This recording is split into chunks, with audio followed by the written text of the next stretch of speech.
Mahiya naman kayo sa mga kabahayan nating naanod o nalubog sa mga pagbaha. Mahiya naman kayo, lalo sa mga anak natin na magmamana sa mga utang na ginawa ninyo na binulsa nyo lang ang pera.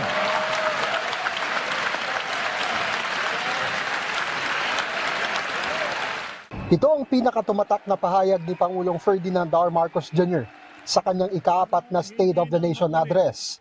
Bunga ito ng kabi-kabilang pagbaha dahil sa magkakasunod na bagyo at habagat na ayon sa Pangulo ay nagpakita ng kapalpakan sa flood control projects, kaakibat ng mga pagraket sa proyekto. Hinggil dito, inatasan na ng Pangulo ang Department of Public Works and Highways na magsumite ng listahan ng lahat ng flood control projects. Samantala, may babala rin ng Pangulo sa mga nasa likod ng krimen sa mga nawawalang sabongero. Hahabulin at pananagutin natin ang mga utak at mga sangkot, civilian man o opisyal.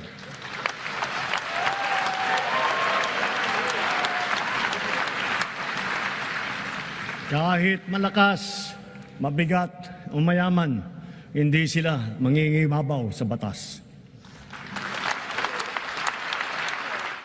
Ilan pa sa mga sektor na binigyan ng tuon ng Pangulo sa kanyang SONA ay ang edukasyon, food security, kalusugan, teknolohiya at digitalization, seguridad, foreign relations at soberanya sa West Philippine Sea.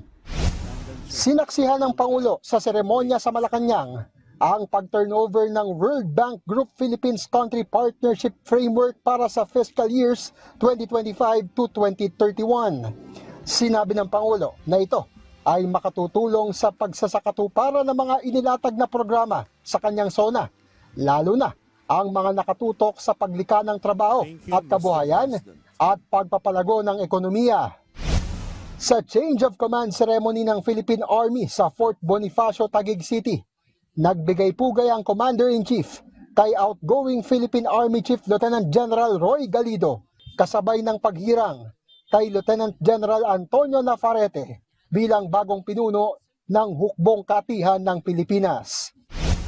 Sa farewell call sa palasyo, kinilala rin ng Pangulo ang mga kontribusyon ni outgoing Israeli Ambassador Ilan Floss sa pagpapalakas ng ugnayan ng Pilipinas at Israel.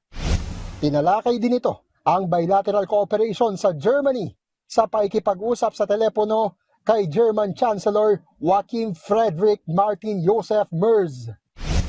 Tinanggap din ito sa palasyo ang executives ng Aqua Power ng Saudi Arabia at Meralco Power Gen Corporation.